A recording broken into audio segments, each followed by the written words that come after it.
تو میرے محترم بھائی دوستو بزرگ، حضور علیہ السلام کا فرمان ہے، فرمایا کہ ایک آدمی کے پاس ایک وادی جنگل کی سونے سے بھری ہوئی مل جائے تو وہ دوسری کی خواہش کرے گا، دوسری مل جائے وہ تیسری کی خواہش کرے گا، تیسری مل جائے وہ چوتھی کی خواہش کرے گا۔ انسان کبھی نہیں رکھے گا، ہاں یہ کہے گا اویرا۔ میرے محترم بھائی دوستو بزرگ، اگر ہم چاہتے ہیں کہ ہم حرص، ہوس، تکبر سے، دنیا کی محبت سے بچ جائیں تو اس کے لیے ہمیں ایمان اور یقین کو مضبوط کرنے کی ضرورت ہے۔ ایمان اور یقین اس وقت مضبوط ہوگا جب ہم دین اور دین والوں کے ساتھ جڑیں گے، دین اور دین کی محنت کے اندر لگیں گے تو میرے محترم بھائی دوستو پھر یہ دنیا کی محبت ہمارے دل کے اندر نہیں آئے گی۔ 12 مہینے کشتی بحر جہاز سمندر کے اندر چلتا رہے، یہ اس وقت تک محفوظ ہے جب تک اس کے اندر سوراخ نہیں ہوتا۔ جب اس کے اندر سوراخ ہو گیا نا میرے محترم بھائی دوستو بزرگوں، اس کو ڈوبنے میں، اس کو تباہ و برباد ہونے میں ذرا برابر بھی دیر نہیں لگے گی۔ ہمارے پاس لاکھوں ہیں، کروڑوں، اربوں، خربوں ہیں، وقت کے سکندر بن جائیں، ہاں وقت کے کیا بن جائیں؟ سکندر بن جائیں۔ دنیا کا ہونا یہ عیب نہیں ہے، دنیا کا غلط استعمال کرنا یہ عیب ہے۔ دنیا کی محبت کو دل کے اندر لے آنا یہ نقصان والی بات ہے۔ ہاں تو اس وجہ سے میں نے حضور علیہ السلام نے یہ مثال دی ہے کہ بحری جہاز پانی کے اندر چلتا رہے، اس کو نقصان کبھی نہیں پہنچے گا جب تک اس کے اندر سوراخ نہ ہو۔ انسان بھی، ایمان والا بھی اربوں خربوں میں کھیلے، کاروبار کرے، تجارت کرے، اللہ کو راضی کرے، لیکن اس کو دنیا نقصان نہیں پہنچا سکتے جب تک اس کے دل کے اندر دنیا کی محبت نہیں۔ ہمارے پاس دنیا، ہمارے دل کے اندر دنیا کی محبت کوٹ کر بھری ہوئی ہے۔ اس وجہ سے میں عرض کر رہا تھا کہ یہ انسان بڑا لالچی ہے، یہ شکی باز ہے، اس کے پاس دنیا آئے تو خوش ہو جاتا ہے، دنیا جائے تو ناراض ہو جاتا ہے، پریشان ہو جاتا ہے۔ دنیا آنے پہ خوشی نہیں ہونی چاہیے اور دنیا کے جانے پہ بھی ہمیں پریشانی نہیں ہونی چاہیے۔ ایک اللہ والے کا بڑا عجیب قسم کا واقعہ لکھا، ایمان اور یقین مجھے اور آپ کو سمجھانے کے لیے۔ وقت کے ولی تھے، اللہ والے تھے، نہ دنیا کی کمی تھی نہ دین کی کمی تھی، اللہ نے دنیا آخرت کی نعمتوں سے مالا مال عطا فرمایا۔ تو فرمایا کہ ان کا ایک مال آ رہا تھا بحری جہاز سے، کسی نے خبر دی حضرت جی آپ کو جو بحری مال آ رہا تھا نا جہاز سے وہ راستے میں لٹ گیا، کسی نے لوٹ لیا، ضائع ہو گیا۔ اللہ والے 6 بندوں میں، 8 بندوں میں، 10 بندوں میں، مریدوں میں، شاگردوں میں بیٹھے تھے، سر نیچے کیا، تھوڑی دیر بعد سر اٹھایا، کہنے لگے الحمدللہ۔ کیا کہا؟ الحمدللہ۔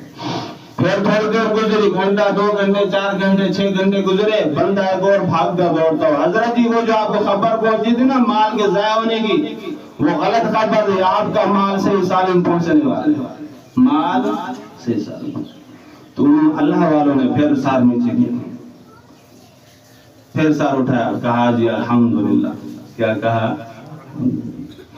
تو مریدوں نے، شاگردوں نے پوچھ لیا حضرت جی نقصان کی خبر آئی تب بھی الحمدللہ، خوشی کی خبر آئی تب بھی الحمدللہ، وجہ؟ فرمانے لگے کہ جب نقصان کی خبر آئی میں نے اپنے دل پہ توجہ ڈالی، آیا کس نقصان کی وجہ سے میرے دل میں پریشانی تو نہیں آئی، میں نے توجہ کی، میرا دل جیسے پہلے اللہ کی یاد میں مشغول تھا، نقصان کی خبر سننے کے وقت بھی میرا دل اللہ کی یاد میں مشغول تھا، کسی قسم کی کوئی پرواہ پریشانی نہیں تھی، اس وجہ سے میں نے کیا کہا؟ الحمدللہ۔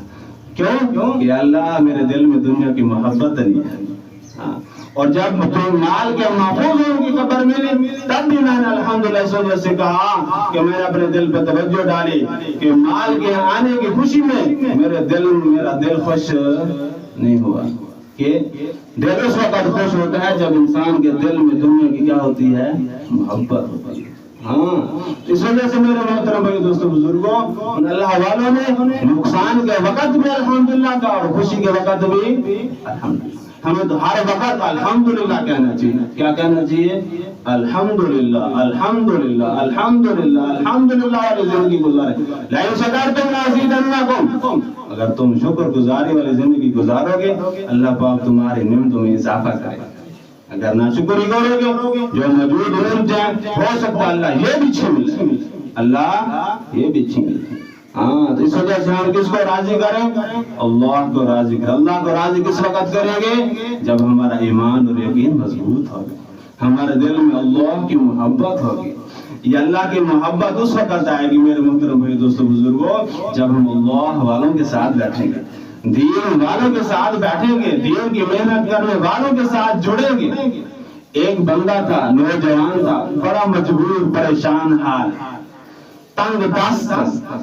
دو بندوں 4 دوستوں کو کہا یار میں بڑا پریشان حال ہوں، آپس میں سر جوڑ کے بیٹھے تھے تو مشورہ کر رہے تھے، ایک دوسرے کو باتیں بھی کر رہے تھے۔ اسی دوران ایک اللہ والا گزرا۔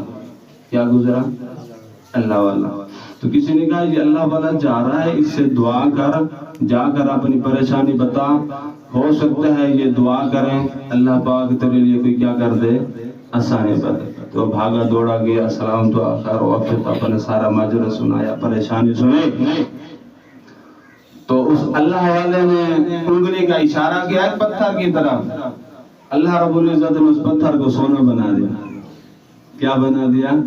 پتھر کو سونا بنا دیا۔ اس نے اٹھایا، جلدی جلدی دامن میں سمیٹا، چھپایا۔ اللہ والے چل پڑے، پیچھے دوڑا، بھاگا گیا۔ کہا جی ٹھہریں، فرمایا جی حکم، کہا جی اس جیسا ایک اور بھی ضرورت ہے، اس جیسا ایک اور بھی ضرورت۔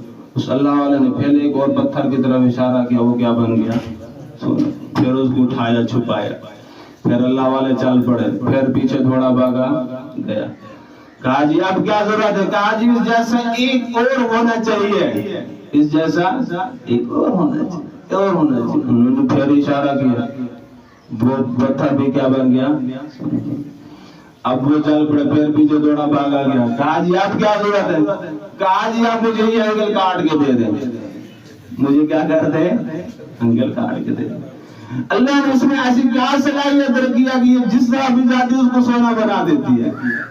تو میرے محترم بھائی دوستو بزرگوں، میرے محترم بھائی دوستو بزرگوں، اللہ رب العزت نے ہر ایک انسان کے اندر یہ صلاحیت رکھی ہے کہ اگر وہ اللہ کو راضی کرنے پہ آ جائے تو علامہ اقبال نے کیا کہا کہ محمد سے وفا تو ہے تو ہم تیرے ہیں، یہ جہاں چیز ہے کیا لوح و قلم تیرے۔ ہر ایک انسان کے اندر اللہ نے صلاحیت رکھی ہے، اگر وہ ایمان والی زندگی گزارے، وَأَنْتُمُ الْأَعْلَوْنَ وَلَا تَهِنُوا وَلَا تَحْزَنُوا وَأَنْتُمُ الْأَعْلَوْنَ إِن كُنتُم مُؤْمِنِينَ۔ غم نہ کرو، پریشان نہ ہو، ہمت نہ ہارو۔ ہاں بلندی، عزت، رفعت، مقام تمہارا ہی ہے اس وقت تک، ان کنتم مؤمنین، جب تم ایمان والے رہو۔ کیا رہو گے؟ تو ایمان سامنے۔ دعوت و تبلیغ میں جو بنیادی چیز سیکھی جاتی ہے وہ ایمان سیکھی جاتی ہے۔ حضرت جی مولانا الیاس صاحب رحمہ اللہ فرمایا کرتے تھے کہ لوگوں نے اس دین کی محنت کا نام دعوت و تبلیغ رکھ دیا ہے، اگر میں اس دعوت و تبلیغ کی محنت کا نام رکھتا تو ایمان اور یقین کی محنت کا نام رکھتا کہ بھئی یہ ایمان اور یقین بنانے کی محنت ہے۔ کہ حضور علیہ السلام نے حضرات صحابہ کے سب سے پہلی جو جس چیز کی محنت کی وہ ایمان اور یقین کی محنت کی۔ ہم اپنے دل کا رخ کس کی طرف موڑیں؟ اللہ کی طرف موڑیں۔ سارے مسائل حل کرنے والی ذات ایک اللہ کی ذات ہے۔ ہر طرف سے کہتے ہیں جو مسئلے ہیں، مسئلے اور بھائی مسئلے ہیں، مسئلوں کا حل کہاں ہے؟ اللہ کے گھر ہے، اللہ کے در پہ ہے، اور ہم ہیں کہ لوگوں کے گھروں کی دروں کی ٹھوکریں کھا رہے ہیں۔ تو ہم کس کی ٹھوکریں کھائیں؟ اللہ کے دروازے پہ آ جائیں، اپنے ایمان اور یقین کو مضبوط کریں۔ انشاءاللہ العزیز اللہ پاک ہم سب کو دنیا اور آخرت کی خوشیوں سے مالا مال فرمائے۔ سارے حضرات کوشش کریں گے نا جی، اللہ پاک ہم سب کو عمل کرنے کی توفیق عطا فرمائے۔